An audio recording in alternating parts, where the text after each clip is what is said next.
Not only is it possible and necessary for you to live your dream, to make this greatness that you have within you become a reality, but what I've come to appreciate is this. When you're working on changing your life, changing some bad habits, getting out of addictive situations or relationships, working to build a dream, making a difference in our society, or learning something that's very challenging, here's what I've realized, ladies and gentlemen, and developed a great deal of respect for. It's hard. Easy is not an option.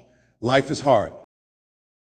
See, it's hard when you're 49 years old, been working on a job for 17 years, and they come in and tell you you're finished and give you 1 week severance pay, and you've got to start all over again.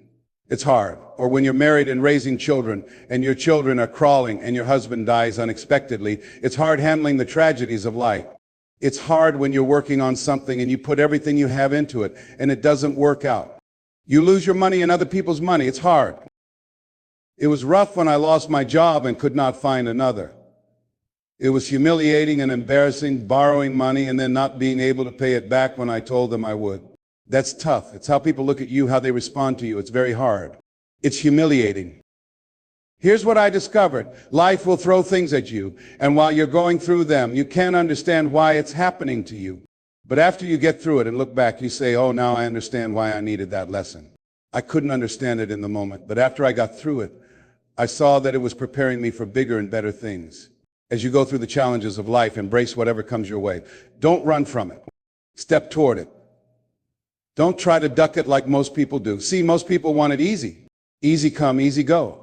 But when you face what you're going to deal with, and you handle the difficulties of it when you face those hard things, make those hard decisions right now that you don't want to make, and learn the things you don't like to do, but know you must in order to get where you want to go. This is one of the hoops you have to jump through. And I'm saying to you, whatever you've got to do, do it.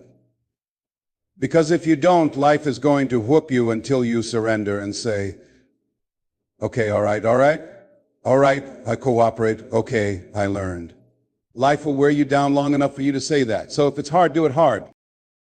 Now, how do you hang in there during the hard, difficult times? Les, you must have faith. You've got to believe in yourself. You've got to believe in your abilities. You've got to believe in your service, your company, your ideas, unquestionably. You've got to have faith. And that faith gives you patience. It's not going to happen as quickly as you want it to happen. A lot of things will catch you off guard, and so you've got to deal with them and handle them as they come. And not only that, but that faith and patience drive you into action. You've got to keep moving and keep plugging away. I can see people coming out talking to a guy out there watering and fertilizing the ground when nothing's showing. Hey, what you doing? You've been out here a long time, man? The conversation in the neighborhood is that you're growing a Chinese bamboo tree. Is that right? Yeah, that's right. Well, even Ray Charles and Stevie Wonder can see nothing is showing. That's how people are going to talk about you. How long have you been working on your dreams and you have nothing to show for it? This is all you've got to show. People will do that to you. And some people, ladies and gentlemen, they stop because they don't see instant results. It doesn't happen quickly, so they stop. Oh, no. You've got to keep watering your dream. And when it begins to happen, they stop laughing and say, look, here it is. Look at this. They say, hey, man, I knew you could do it. Look at you. You got a job here. See, during those hard times when we didn't know how we were going to make payroll, during those times when you failed and things didn't work out, people were nowhere to be found. But you know what I discovered? When you're working at your dreams, somebody said, the harder the battle, the sweeter the victory. Oh, it's sweet to you. It's good to you. Why? Because when it's hard and there's a struggle, what you become in the process is more important than the dream itself. That's far more important. The kind of person you become, the character that you build, the courage you develop, the faith that you manifest. Oh, it's something you get up in the morning, look yourself in the mirror, and you're a different kind of person. You walk with a different kind of spirit, and people know that you've embraced life. You know it was hard, but you did it hard. Now let's take this to the next level. If it's hard, why don't people do it? You ask people who do things why they do them. People who climb mountains just for the sake of it, with no one paying them to do it, they just do it. Somebody says, I'm going to run around the world. Why would somebody want to do that? I'm going to swim the English Channel. Why? Why do people do that? I wondered, why would Nelson Mandela give up 26 years of his life? Why do people do that? Here's what I discovered. In high school, I decided I wanted to go out for football. I'll never forget this, and I discovered. Why do people do things? You know why, ladies and gentlemen, even though it's hard, it's worth it. It's worth it. See, one day we had Coach Allen here. He had this plaque down and this wood on the ground. He said, "Brown, come over here. I have my suit on." I said, "Yes, sir." He said, "I'm going to have old Larry Little down there." Old Big Larry. "Yes, sir." "Big fat, sorry, Larry." "Yes, sir." "Brown, I want you to get down bull neck." "Yes, sir." He said, "I want you to run Larry. I want you to put your helmet right in his pit, right up in his chest, and knock him off that board." "You hear me, Brown? You can do that?" "Yes, sir." "Can you do that?" "Yes, sir." I said, "Hubba, hubba." I said, "Hubba, hubba." He said, "Brown, I want you to knock him off. You're going to make the team. I know you can get him." "All right, look at him. How sorry he is, knees knocking and everything." "Yes, sir." Then I went down to Larry. Larry Little, who played 12 years for the Miami Dolphins, all pro for 12 years. This is a big, bad dude, 250 pounds, strong, agile, and all muscle. He said, "Larry," he said, "man, you know Brown down there? He's down there talking about your mom and everything. He talks about how fat and sorry you are and how he's going to knock you off this board." Larry was spitting fire, growling and foaming at the mouth. I'm looking at Larry saying, "Hubba, hubba." He said, "Look at that fool down there growling. He told me he's going to scare you, that you're going to leave." "Are you going to leave?" "No, Coach, I ain't going to leave. Go down there and knock him out the park, boy." Coach got back. He winked at me. "Go get him, Brown." I went hard. I ran into Larry with my helmet. Larry said, boom. I don't know where I landed. When they woke me up, I said, "Can you all take this helmet off me for a minute?" I said, "Why all got any more positions out here?" They said, "Like where?" I said, "Don't why all need an announcer?" They said, "Bry, where you going?" I was crying. I said, "Man, some girl's over here." I said, "I don't care, man. I'm hurting. That fool almost killed me, man." He said, "Bro, you quit, man." I said, "Yeah, what?" I said, "It ain't worth it, man." "No, it ain't worth it. Y'all crazy."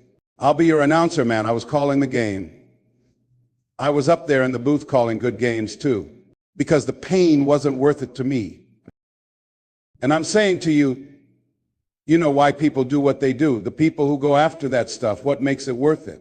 It's got to be your passion. You got to love it, ladies and gentlemen. You got to love it. It's got to be what you are supposed to do. You want to sing, even though they won't invite you to Carnegie Hall, you're going to sing to anybody that will listen to you, including singing to yourself. I used to talk to my plants when nobody else would listen to me. You got to write even if no one publishes your book. Write because that was given to you to do. You do what it is you're supposed to do. You're supposed to build something. You're supposed to create something. I don't know how to do it. Learn. Do whatever is required. Just go out there. It's possible. You can get what you want. It's necessary. If you want it, you got to go into action. You got to be willing to experiment. You got to be willing to fail and to succeed. You got to be willing to form and develop new relationships. It's you. It's on you. You got to make that happen. Nobody's going to bring it to you on a silver platter and say, "Here's your dream manifested." No, it's hard. Yes, it's hard. It's difficult. Yes, right? And it's worth it. People ask, "Hey, man, you know, these kids, man, it's rough dealing with them." That's right. That's right. You think peer pressure happened overnight? We went through peer pressure. I remember as a kid, some guy said, "Hey, Les, me and another fellow named Willie Law, we were going home."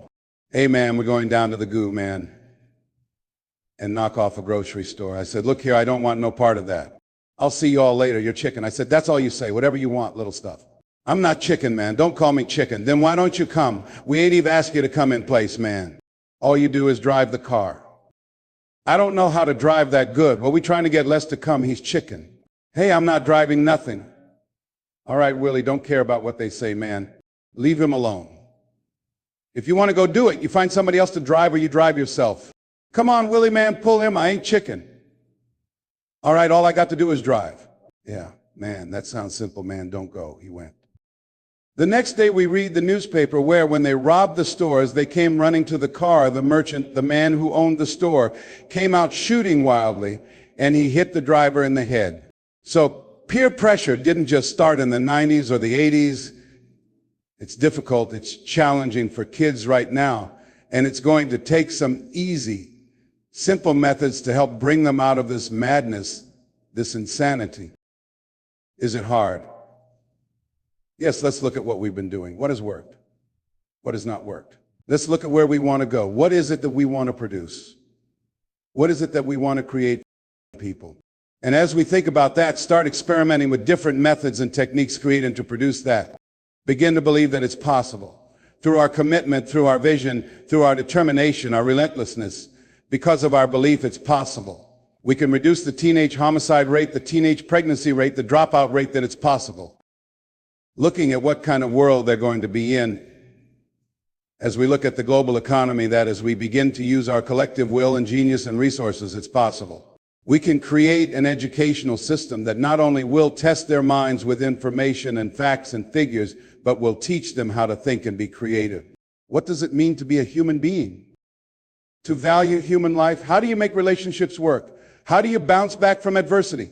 It's possible that we can give them a curriculum that will give their lives a sense of purpose and direction and meaning, and teach them how to begin to know and operate on a higher level of being, where they become assets to our society rather than liabilities.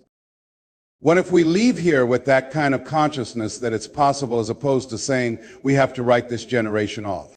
That it's possible that we were born for such a time as this, and that maybe someone here has the idea or the method or some plan of action or an approach that can resolve many of the problems. What we're facing with young people today, whatever we have to do to save our children, it's worth it. So that brings me to the final step. It's necessary for us to begin to look at the future and know that it's possible for us to have our dream. Yes, it is possible. Other people have done it, and we can do it too.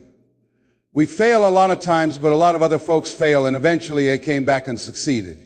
So it's possible. We can have what we want, and we know that we want to get it.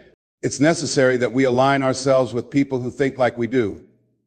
It's necessary that we get negative, do-nothing people out of our lives. It's necessary that we never stop learning, growing, and developing ourselves. It's necessary that we never give up. We know that it's you, it's me, it's being responsible for our stuff, and deciding that we're going to keep on keeping on, that we're going to find a way to win or find a way to make it happen. And we know it's hard. It's not going to be a picnic. Yes, it's hard. It's hard. And we will do it hard. And once we do it hard and go through it, we'll realize it was worth it. And once you discover it was worth it, it is done. It's done. It's done. Ladies and gentlemen, before it happens, here's what I'm suggesting to you when you're working and you hit a wall that seems impossible to break through. Let's say a friend of mine runs marathons. He says, when you're running the 26-mile marathon, that 18th mile is the wall. He says, when you get there, everything in you will tell you to stop, to give up. Every muscle will be aching, and you'll be saying to yourself, I can't do it, I can't do it. But you just keep on, and you keep on, and you keep on. It seems like you're moving in slow motion. And then eventually, when you break through that 18-mile wall, you know it's done. You're on automatic. You glide on in, knowing you're going to get to the finish line. We've all had experiences where we were working on something and we knew it was possible. We did those things that were necessary to bring it into reality. We took the responsibility to make it happen. Others couldn't see it. A lot of people didn't believe it. You were attacked, criticized, and opposed, but you kept on doing it. It was hard, it was rough, it was difficult, but to you it was worth it. And eventually you got to a level where you knew nothing can stop me now. I'm on the move. I'm on the move. Finally, I'm thinking about a friend of mine who is no longer operating in this dimension.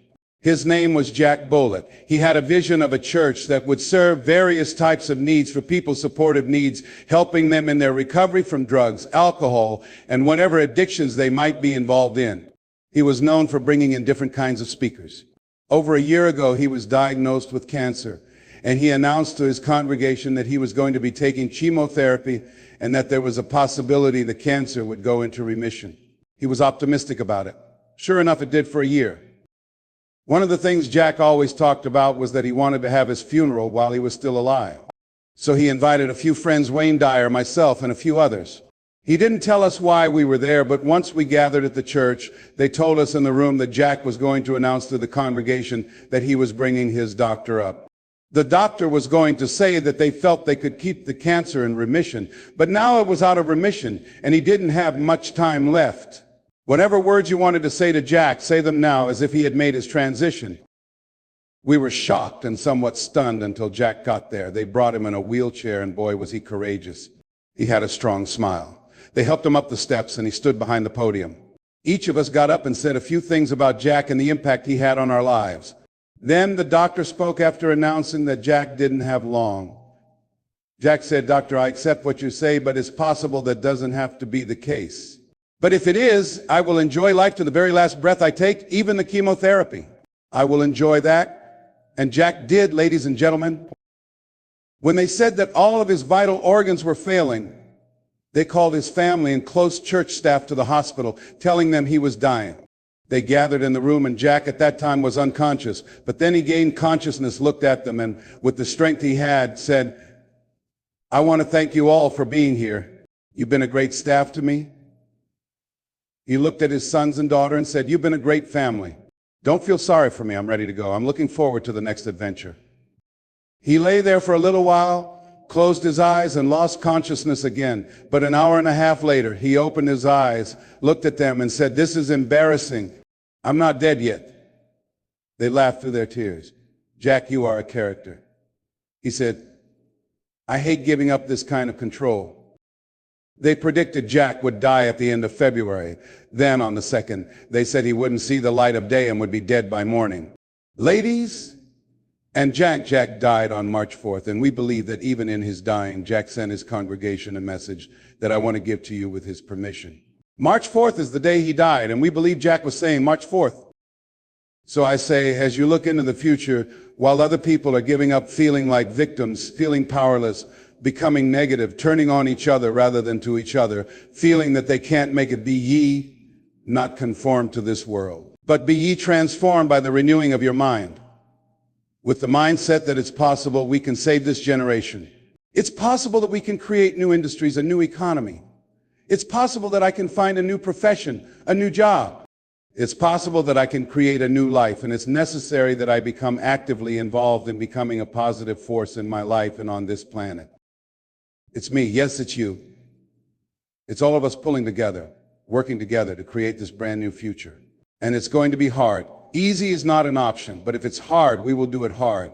Whatever is required to snatch victory from the jaws of defeat, it's worth it. Yes, it's worth whatever we have to do. And once we know that, it is done. It is done. It is done. It is done.